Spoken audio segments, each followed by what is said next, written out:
Welcome everybody, my name is Josh Taylor, and this is the very first episode of The Blueprint, featuring a special guest. This guy is an East Side Chicago native, born and raised in Chicago, an Urban Prep alumni, a world-renowned DJ, a DJ for an artist, a sneaker lover, a car lover, and since starting his journey, he has become Juice WRLD's personal DJ, a Heavy Hitters member, a thriving entrepreneur. He's toured around the US and many countries and performed internationally, gracing legendary stages like Coachella, Rolling Loud, Lollapalooza, and many more. Over the 12 years since he started DJing, his dedication and authenticity have elevated his brand to incredible heights. Please welcome DJ Mike P, Peasy, Cybertruck P. Thank you for having me. What's poppin', bro? How you doing? Great. How you doing? Josh, Thank you for coming. So this is definitely big. This has been like a year of cooking. So I asked you like probably at the beginning of the year. Summer was too busy, and now it's kind of slowing down. End of the year, man, it's better than nothing. And he actually texted me and was like, "Let's go." So I made this happen probably like past week or two. Man, 7 days, man. 7 days. So first question I want to ask you is, with this new year ending, with 2024 ending, how has it been for you? Tell us. Man, 2024 has been great. I always end the year saying the year has been great, no matter what's going on, you know what I'm saying? I think it's a great year. I think if you're learning something new and something you didn't know the year before, it's a great year. Because now you get to go into the next year already ahead of the game and say, all right, I know how to dodge this, or I know what to do when this comes up. So it was a great year for us. You know, we had some challenges with chicken box. But other than that, man, like, it's smooth. Did you go further into those challenges that you faced? Yeah, so we had the store, right? We opened up in 2023 January. We closed the store June 2024, so this year, just because it's something with the owners. Okay. And the people next door, you can't sell chicken next door. I'm just not gonna go. You got to be the only one. Man, listen, bro, I can't. I respected somebody else who was doing something by not selling the item. So it's like, you don't want to do it for me, whatever it is. I ain't gonna say it's race or nothing like that, but I can't be playing with chicken. I know chicken box is a strong brand, so you know. But we ended up hopping on the food truck, and it's crazy how God worked in this sense, right? This was your first year as a food truck? Man, first year as a food truck, bro. Being able to take a great product to people and giving them that same experience that they was coming downtown to the store to get, you still sign the truck. It's a wall on the truck that you can sign. You still see the TVs. It's all digital. It's still a vibe. You just get to come to you. So we did a couple of festivals, a couple of events, and I'm sticking to the food truck. Food truck, man. No more brick and mortar, none of that. I'm good. We might come back with something, but I'm right now. I'd rather pull up on you 4 weeks. Okay. Only way you can get chicken box is a food truck. Food truck. Follow it on Instagram and see what we're gonna be. So what is the most important lesson or exciting lesson you have learned in 2021? Or even better, since becoming a DJ to now? Say it one more time. What is your most important lesson that you have learned this year? Okay. 2024? Most important lesson that I learned this year is to be patient. Everything gonna play out how it's gonna play out. Exactly. No matter what you try to do to make it not play out, everything gonna do what it's gonna do, and you gotta believe something that happened the first time. So that way you ain't gotta deal with it again the second time. It should never be a second time. Just being real transparent, man. I've learned those 3 things, man, this whole year. That's big. I think like the biggest thing I just took away from that is like believing in yourself. Yep. Like I'm gonna refer back to something later in the interview, but plan A is the only thing. Never know plan Man, B. that's it. I never, people know me, man. Mike ain't got no plan B. He gonna roll with what's going on. Let me, bro.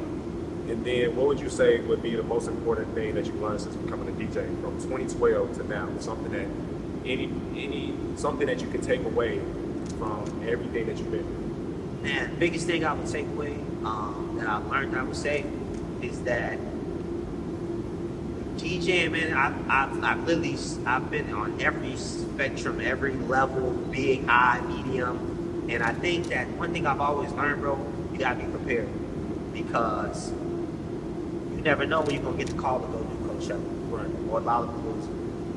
But you gotta have that same energy that you're gonna have in the Sweet 16 in the backyard or that basement boogie party. You know what I'm saying? It's gotta be the same energy. You it's more people, of course, or it's more stuff at stake, I should say. But if you always prepared, you literally never got to get ready. Never. So what is being a DJ look like? Getting prepared. Man, I think being prepared, man, as a DJ, bro, is literally just like knowing the type of crowd you're about to DJ in front of, knowing the music that's hot right now, knowing when to use your skill side versus your playlist side. It's just being well versed in all genres of music as well. Because if somebody's trying to book you for something, then you say like, oh, I don't be playing no bachata. Yeah. I don't play reggaeton. I don't play. Now you just lost out on a whole check, you know. And it's like the next man gonna get it, and if he kill it, and then they have a hip hop thing, and he kill that too. Now he just they go to DJ. So, you know, but like I say too, it's just that like, man, people know when they call Mike P, they don't got to worry about the music.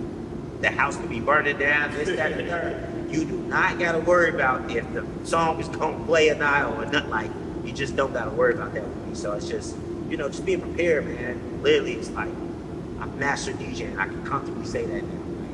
Publicly, I can say it, and people, no one will run up on me and say, "You're a liar." No, you haven't. Like, I'm master DJ, and it's a great place to be because I'm now prepared for anything. So do you just, what's like the process like for you? Do you just get up in the morning, go straight to your computer, and just look for music? And So the crazy part is technology, man, it's so easy, bro. And like, shout out to my wife, like literally.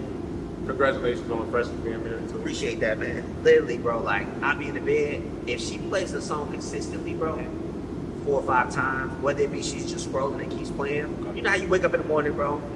You know, it's the Instagram phase of life. Yeah.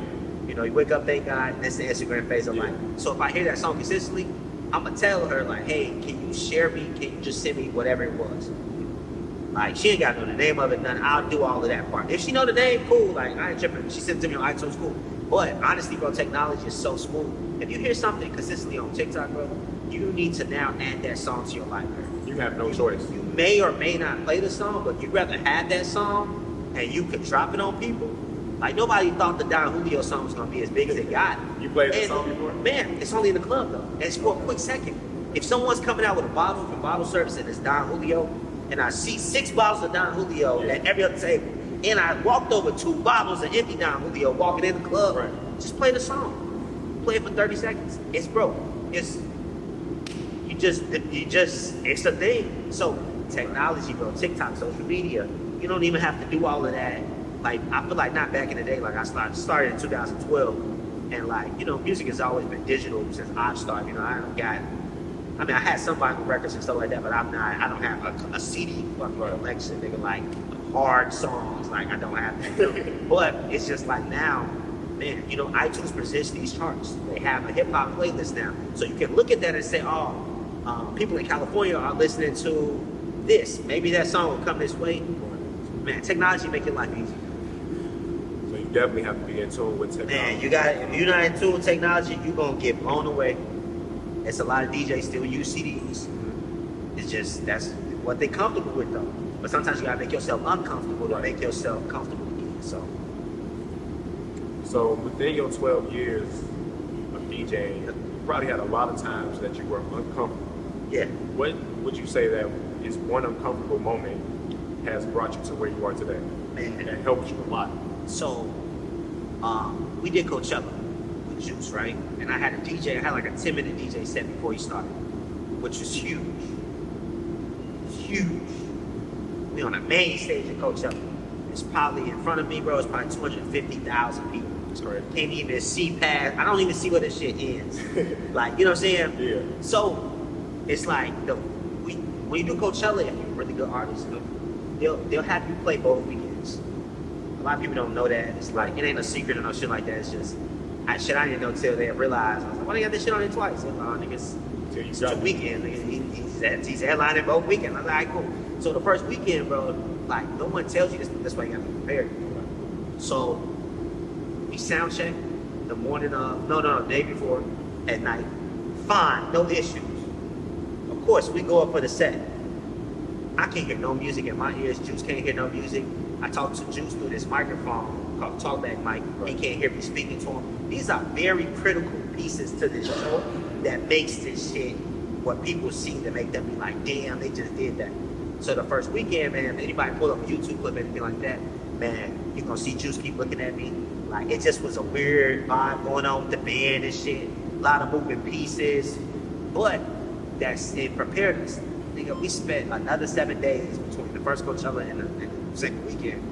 When we was in LA at the studio, rehearsing. Because we like, nah, we can't 7 do this days shit. straight. Man, bro, we can't do this shit again. We can't do this shit again, bro. We just can't do this shit again. So we did that shit, and then we killed that shit the second weekend. But that was an uncomfortable spot to put me in because with me, bro, I'm gonna be honest with you, I'm a controller.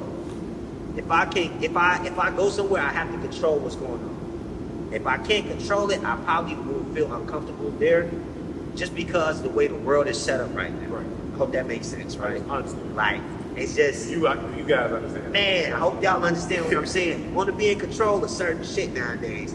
You don't want to just get in the car with motherfucker and you end up in jail. And you trying to figure out how the hell, because you didn't know that this nigga cousin had a switch. And the nigga, but if you're in control, you like, I'm gonna drive my shit, I'm gonna beat y'all, yeah. I don't know this nigga. It's just, that's a little deep, but what I'm trying to say is just like, you know, being in control of the stage with Juice, that was a lot of things that a lot of people didn't see or know behind the scenes. Man, like, people was really like, hey, Juice, this is the set list. Right. This how we finna move with this one. If something pop up, bro, or he wanted to do something like, if go to the studio, you know, they say he freestyle a lot. People go to the studio, bro, and be like, Mike P, I'm trying to play this shit at the end of the cycle. I'd be like, alright, shit, cool. He would airdrop the shit to me, bro, but of course y'all know, like, the production behind these mass festivals, bro, you can't just airdrop some shit to the speakers, you like. Because it's a schedule. Not even just a schedule, bro, like, I'm looking at your man, he got all this shit right here, these chords and shit. I don't know what all this shit do, but at the same time, I know that, like, he would want a heads up if I'm like, hey, bro, I want to drop this unreleased song real quick. I would be sitting here looking at you like, what the fuck is this nigga, Mike? Okay, let's pause and try to figure it out. But, you know, be in control of the situation where you know the outcome, you know.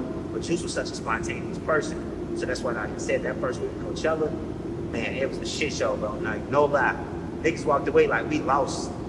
Like, I don't know, like we was at a basketball game. You was sad. Yeah, 999 team just fucking lost. They got blown down. These niggas is going back home. Ain't no ship for these niggas. Ain't no chip for that 999 team. That's how we felt, bro. We ain't going to the ship, gang. It was fucked up. But we came back, we went to the ship, we won the ship the next weekend. It was cool, you know. But being prepared though, bro. I had that mindset where you like, man, shit could go wrong. But like they always told us as kids, bro, like, man, don't nobody really know the shit going wrong until you literally go out there, go out there and throw a temper tantrum like, man, why this shit ain't working, man? Nobody knows shit ain't working, man. You gotta go through those phases. You got to, man. If you don't experience it, man, I feel like it doesn't make you a made man in my eyes. Because now it's like, you know, you get put on a stage, you're not prepared for it, then you embarrass yourself. And then it's like, it's hard to come from a big stage of embarrassment, nigga, and try to come back down and say, hey, give me another shot. He's gonna be like, no. Everybody gonna remember that. Man, but also too, it's technology, right? It's another new DJ. It's another nigga that's they'd rather get another new nigga a shot because they watch what you did when you went up. They saw what you did already. We don't need to see it again twice. So now it's like, it's hard, you know what I'm saying? So, yeah, that's uncomfortable. It's crazy because on my block, I'm from over East too. Right? So, East side crazy. East side crazy. But on my block today, it's a house that's been there all my life. Okay. All my life. Probably house probably took months to build up. Facts. And today they just came in and demolished it in probably 6 hours. Damn. Just with what you said. Tore that motherfucker Exactly, down. tore it down. We all just looking out the window. But like what you said, you can build your career your whole life. And it takes one time to fuck up and then that's it. Have you ever had a moment like that where you thought it was over? Not over, but at least like, man, this is gonna fuck me up. Yeah. It's a such thing, man, as being too successful. Okay. I've hit that stage many times. I think it's a rare case for certain people to be too successful, where you're like, and when I say too successful, bro, I mean like, at one point, 2017, I had Juice WRLD on the table as a card on my table. WGCI as a card on my table. Jam. I was on the Jam TV show as a card on my table. Still making money, DJ Mike P as a card on my table.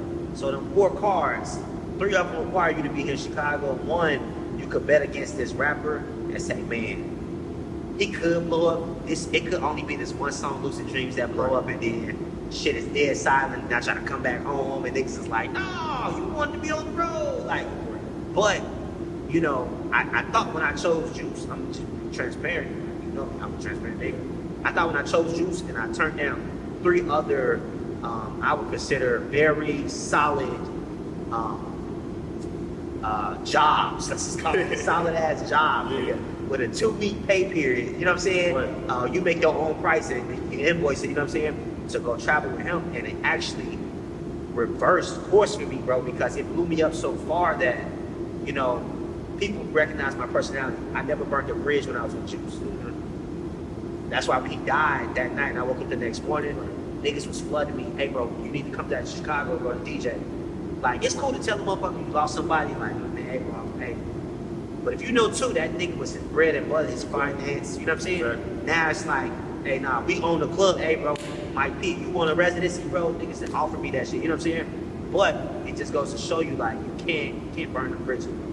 You can't.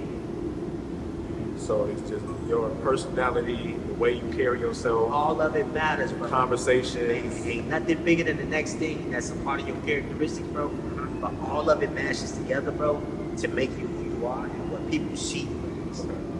Niggas know I walk in the room, bro, man, it's a solid nigga here. Right. Don't do no goofy shit. If y'all gonna do some goofy shit, you gotta wait till this solid nigga Right. step out.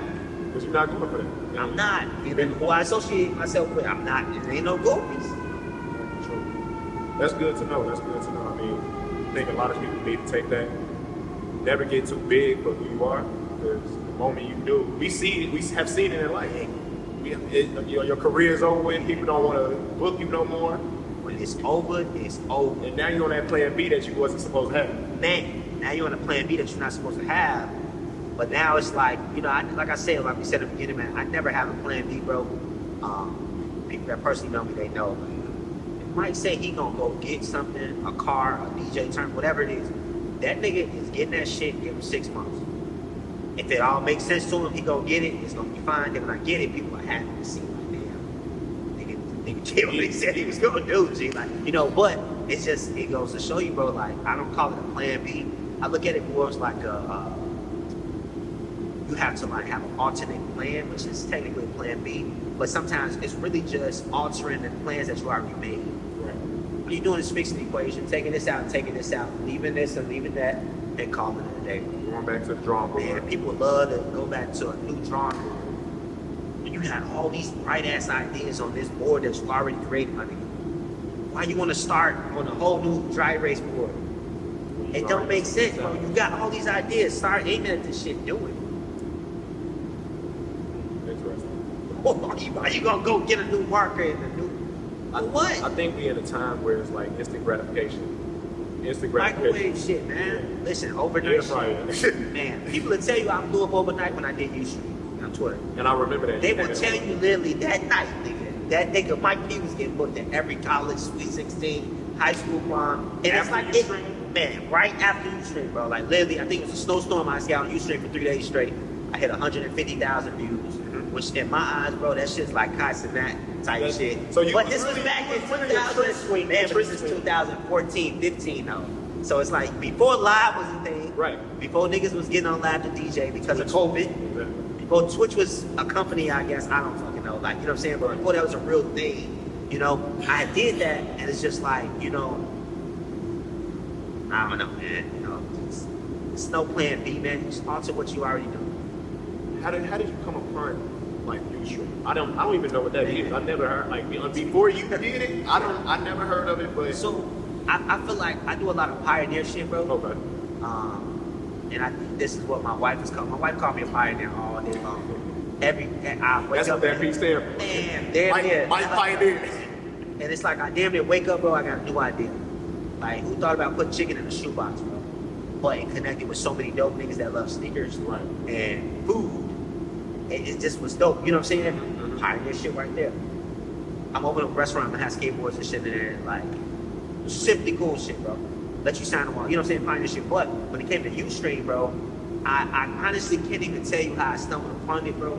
But I knew that I was able to get on No, I'm gonna tell y'all. No, fuck that. I know exactly what happened, bro. Wow. You're gonna get the realness, right? Okay, listen. Come on, give it to us. Ustream happened because WGCI would not hire DJ like me. And at one point in time, you know, GCI, I mean, not even one point in time, still right now, Yeah. you know, they tell you, hey, download the iHeartRadio app, and download this and download that to hear us wherever you go on your device, anywhere in the world. You can listen to us live. So, DJ Mike P live, that was the channel, it just became a thing. Right. Where it was like, damn. And what blew it up was that I used Twitter to put out a link and say, hey y'all, I'm DJing right now on here. So the same people that would hire me at their radio stations, right? Power 92 as well, like, you know what I'm saying? There's no shade. These are all people I ended up getting with GCI, obviously. I'm not with you today, but I just wanted to DJ for the fucking city. And I literally did that, bro. It just worked out that it was a fucking snow blizzard that same weekend. I remember So that. everybody was stuck wherever you were. So you wanted to have a good time, a fun time, man, let's just listen to Mike as DJ.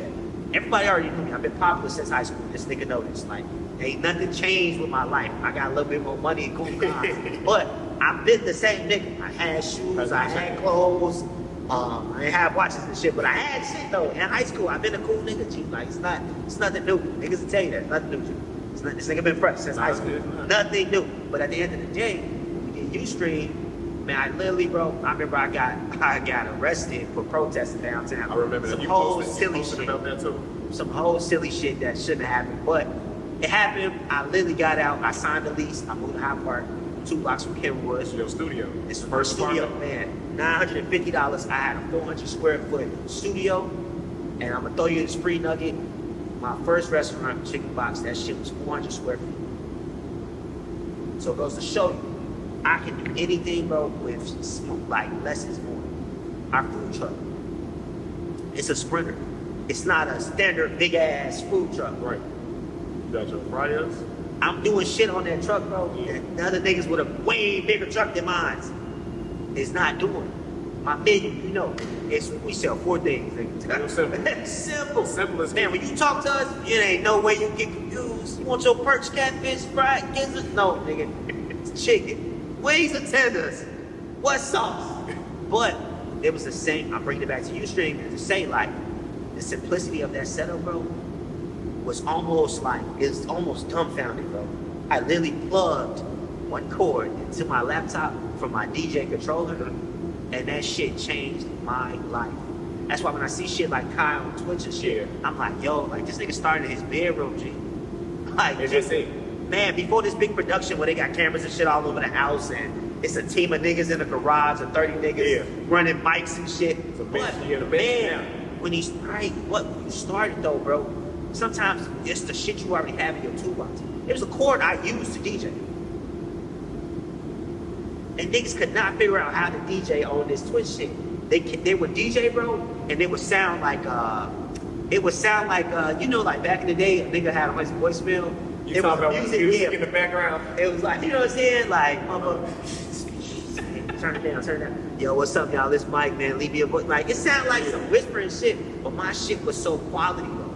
That's one thing I've always believed in, bro. It's quality, bro. And it goes back to you don't have to worry about my people. You hire that nigga, it's a quality DJ, paying what he want, and you do not have to worry about the music. Or if it's gonna play, if he gonna show up on time, is he gonna stay to the end, if people gonna dance, you don't gotta worry about none of that shit. It's quality. But Ustream showed me that, bro. It was really just because I wanted to get on GCI, bro. Yeah. Like, I wanted to get on GCI so bad, bro. Like, so bad, G. And it just was like, I had to figure out how can I make these niggas notice me?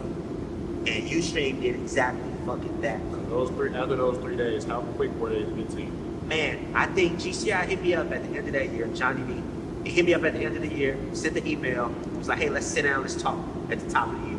That was 2015, so 2016, I was sitting in GCI, learning shit with Moondog. He's not with GCI no more, but I was getting trained by Moondog and shit. And then we speeded up.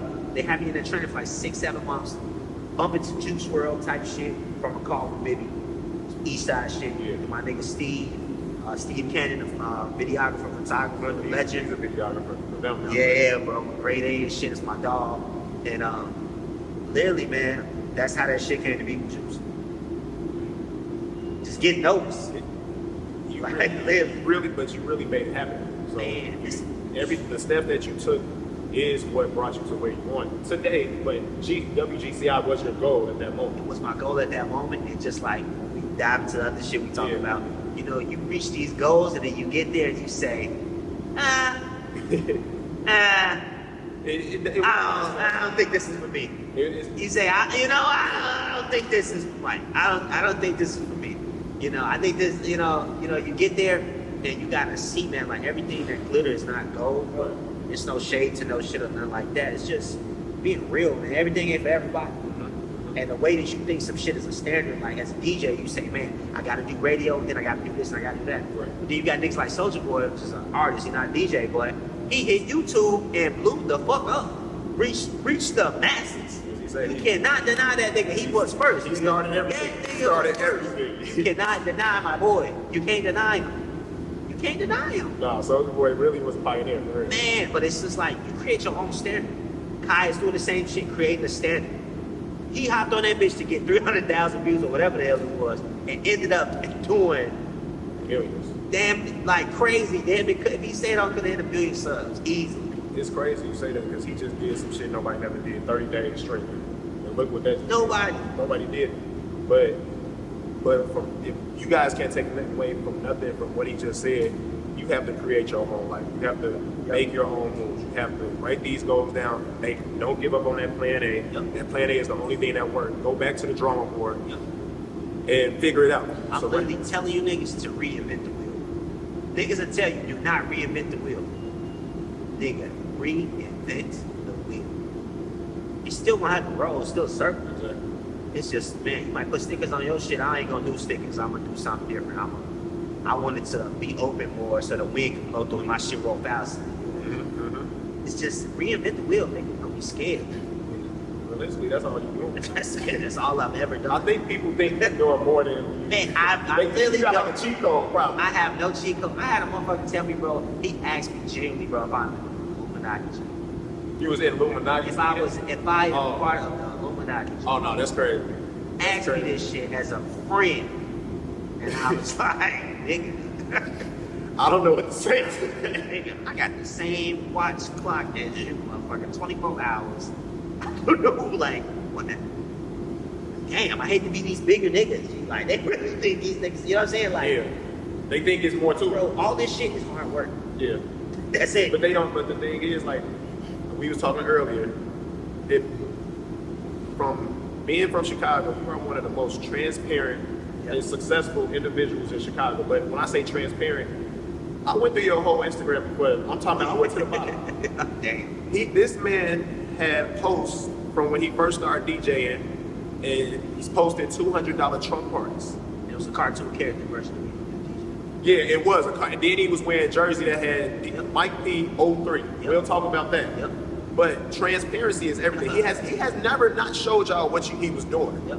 So realistically, who are we to say if it's a cheat code? It's just hard work, like you said. It's hard work, bro, and nobody's willing to do the shit. So the few that are willing to do the hard work are the ones who become more successful. Right, exactly. I'm willing to do some hard work that you ain't trying to do. Alright, cool. I'm gonna be better off than you, nigga. And that's what sets you apart from other DJs. Have DJs from Chicago made it to Coachella? Do you know DJs who've done I'm gonna say no. And if I really sat down and really thought about this shit, I'm gonna say no. it? That's amazing, right? If Just they like have, that. excuse me, I'm sorry.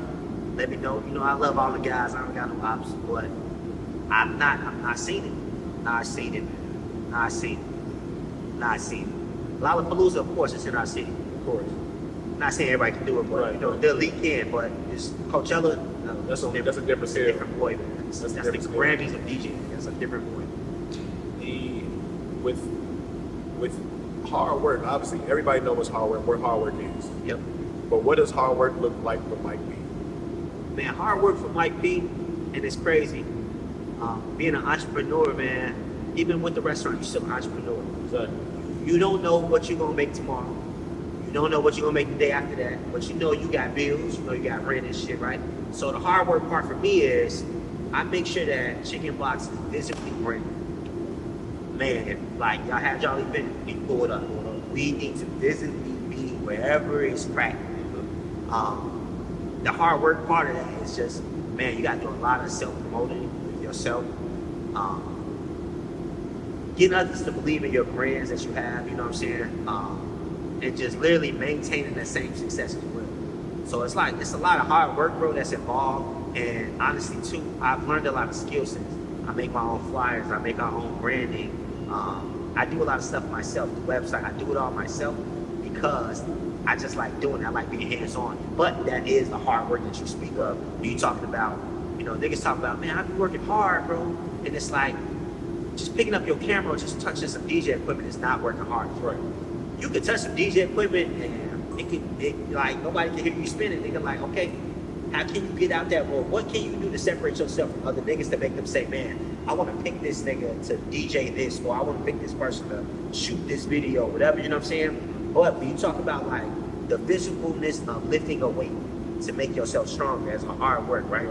It is me learning the apps that I need to use daily, trying to master Instagram with the algorithm changing all the time, figuring out this TikTok shit. All right, do we go hard on TikTok and the shit finna get banned or suspended or whatever? You know, you have to really look at everything that life is throwing at you, bro, and make the best possible decisions. And that is a big piece of the hard work. It's like, man, how can I really sit down, look at the tables, look at the cards on the table, and make the best decision out of it that I think would be great for my brands? That's the hard work. You give me y'all the sauce. You give me y'all the sauce. That's it. Like, Sacrifice, that's the biggest thing. run up behind somebody and say you're gonna go to this event. I'm a network. Networking is not what it used to be. Network can get you far, bro, but sometimes it's not networking with a bunch of people, it's just a certain person. The world has changed, everybody think you kissing ass or they want you to kiss their ass now. So that's what they look at as a networking advantage. Man, who gonna pucker up and kiss my ass the most in here? I'ma help them. Right. But then again, you got motherfuckers nowadays, bro, you see it happening with colleges and like universities, right? Where you got people who feel like, man, I don't want to go to college because the nigga that's teaching me is my competition. Correct. I got niggas at Columbia, bro, trying to learn how to be audio engineers, and the nigga that's teaching you is a nigga that holds a position at a theater. So he gonna teach you more than him. So when you graduate, you can take his fucking job and be better. Like, it don't work like that. I don't give a fuck what nobody say, how positive they are, trying to have a Sankofa moment and shit. None of that shit matters, bro. Listen, bro, you gotta reach back and listen, it matters, bro, to a certain degree, but at this day and age, I don't put shit past nobody. You gotta learn shit for yourself. Network, yes, you want to be a person that people feel like they can call upon if they need somebody to help them do something. But you gotta learn that shit for yourself, bro. I personally would have never thought that you did everything, honestly. Yeah. I thought Everything you see, bro. I thought Everything you see, Chicken Box, Mike P, DJ Mike P, flyers, shit like that, is me. I thought some of that stuff would have been automated. That's amazing because I mean a lot of people can't say that. They can't, bro, and also too, I'm a fast nigga. Josh knows this, bro.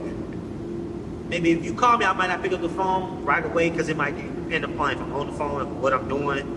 If I'm in the car listening to my music, I'm probably not gonna pick up the phone unless my wife or some shit like my mom, you know what I'm saying, somebody like that. But if you text me, bro, I'm instant, like right instant. You damn, this nigga, I wasn't even prepared to get this nigga a response. He said yes. Okay, so what day are you free then to do what, you know? And it's just, that's just how I operate. I don't gotta sit around and wait in the gray area and wait for a motherfucker. You know what I'm saying? It's just, I like being fast, bro. We say we're doing something, we need to hurry up and promote this shit. So that way we can make sure that people know about this shit and put it on their radar before somebody else come out with some shit. That's what you're trying to race against, bro, is the next man that's not sleeping on the other side of town or on the other side of the fucking world. That's the competition. It's not niggas locally in your neighborhood. Niggas think that it's the nigga in your community that you competed with. It's not him. It's the nigga that's in New York City, in the fashion capital, nigga, that's trying to do the same shit you doing. You know? It's, you know, that's what it is. And you have to stay on edge. No, that's very true. Got to. Having that mindset is really sounds like what brought you to where you are today. Like I said, like he said, in 2012 he started. People don't know he used to play the drums. Yeah, that's my first love, drums. Drums. And then he became DJ. I believe DJ Wild Child was your mentor. Yep, Wild Child. He was a security guard at Earthquake. Crazy. You never know who's going to make you elevate yourself in life. This is a security guard at school. He walked in the gym, I was DJing. He had some DJ equipment that he didn't want to leave in his car because he didn't want anybody breaking his car. But I was able to recognize because I learned about DJ equipment. Oh, this nigga's got a turntable. So I have a conversation with him. He says, man, I like your what? Personality. Man, stop by my crib. I'm gonna show you some of my DJ equipment and stuff like that, let you play around and stuff. And that was that life-changing moment too. Man, that shit was life-changing. Me learning how to DJ from DJ Wild Child has changed my life. I mean, changed my life, bro. The nigga had me in Harvey, Illinois. In the hood, nigga. Hey. In the hood. People hear Harvey, they don't want to go there. Hood, Harvey, bro. But you In went. the hood. My mom dropped me off. She sat outside, bro. She's a protective ass mom and shit. I was in there with this man for like 3-4 hours, man. Consistently just, man, trying to learn this shit because DJ equipment is so expensive that you didn't want to go buy some shit and then not like the shit. Like, you know how little kids is like, they be like, you want to tap dance today? Then tomorrow they don't do the shit no more. But you done gave the school $1,000 for the dance year, nigga. So now you're out of a G. Right. This little nigga, he just need a trial. I went to his crib, bro. He was, man, being able to physically touch that shit, bro, and say like, oh, this shit weighs a lot, or okay, I can get busy with this shit. I like this. I'm comfortable. This is what I want to do. He gave me the space, bro, a safe space to learn that shit. And literally, bro, he ain't gatekeep with me. None of that shit. It's amazing. None of that shit. That's amazing. None of it, man. I just touched on like gatekeeping. We got that's a huge problem in Chicago. Man, that's the biggest. That's our biggest fucking issue right now, bro. But if you find that person that you can't that doesn't gatekeep, hold on to them, which is what you did. Man, bro, I literally asked him. I said, man, what is the software you use? Because that's the thing I feel like too. I don't know if it's just the black community. Actually, I'm gonna touch on it because I'm black. Yeah, of course, we both black. Man, everybody in this room black. The black community, bro, we do not. We do not explain shit enough, right? Like, I don't know if these two niggas behind the camera know each other for real or not. But just met. Okay, but check this out. The nigga had a problem with his microphone. Another nigga went to his car, got his microphone, and didn't like. That's what Chicago is missing, bro. Niggas to share microphones. I'm just talking shit. But that's what's missing. That man, where are you getting your hoodies printed at, bro? They don't make them printers.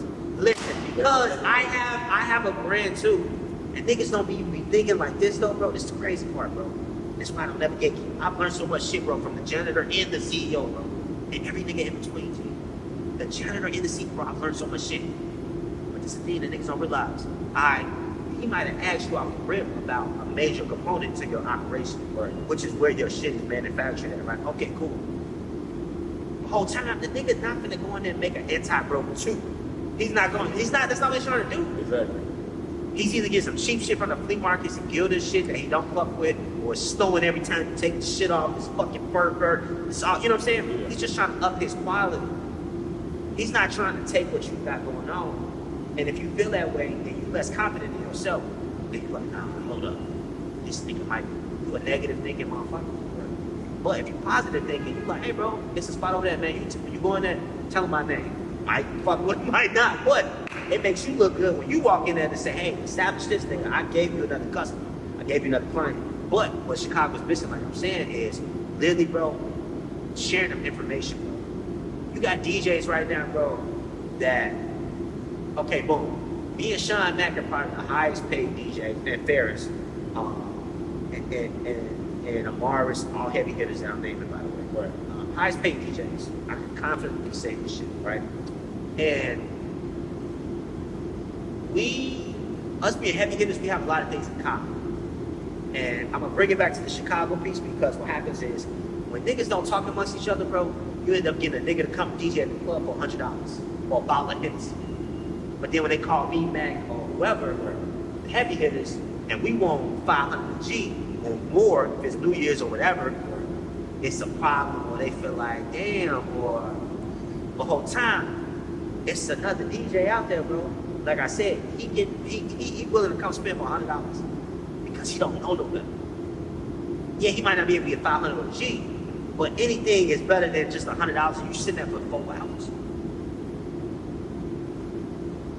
Bro, you do that, that's $25 an hour. That's a regular ass job.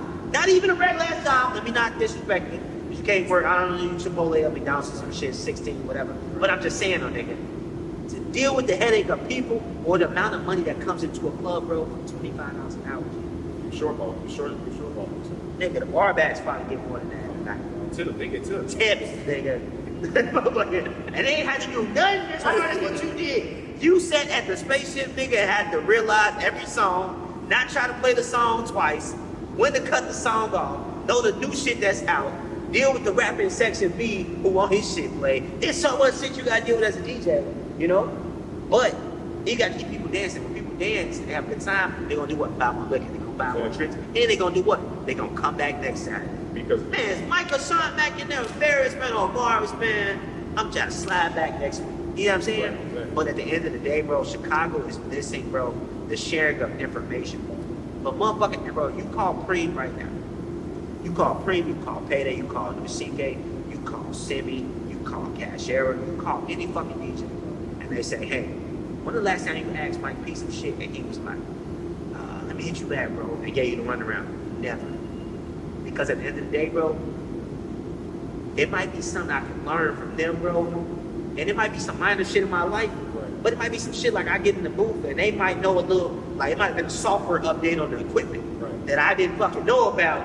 But Preem know because he had the time to do this shit, or he did it, or he DJ'd it here last week and know that they changed something. But if you an asshole or you an overprotective motherfucker and you ain't trying to share information, why would that nigga Preem want to come to me and be like, hey, Mike P, bro, look, when you go in there, they move that shit from the left side to the right, and that shit it's a whole equation now.